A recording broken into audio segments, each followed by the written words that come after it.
Да устои до край в какво? Някои хора мислят, че който устои до край да ходи на църква, ще бъде спасен. Не. Не. Да устоиш до край в какво? Еми да устоим в край, да ни лъжим, да ни крадем. Не.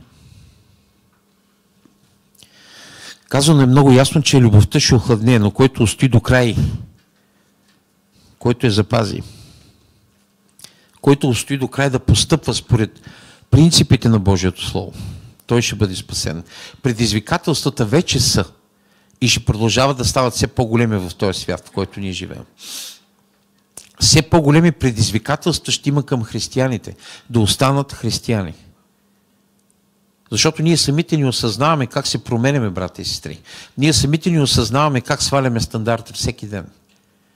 Защото навсякъде сме заобиколени от плът, от демони, от мръсотия и нечистота. И ние не осъзнаваме, че колкото повече света става тъмно място, толкова повече би трябвало в Царството на Бога да бъде светло. Обаче някак си ние постоянно се сравняваме със света. Това е причината, поради която ние сваляме стандарт. Защото ние се сравняваме със света. Защото казваме, да, аз не съм като света. Да, аз не правя това, което света прави.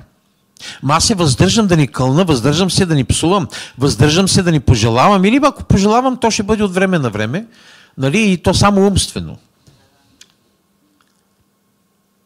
Аз се стрима да не правя това. Стрима се да не правя онова.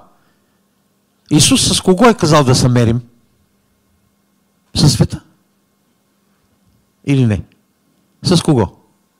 С Него. Не трябва да се мерим със света колко сме по-добри от света. Трябва да се мерим с Исус. Доколко приличаме на Него.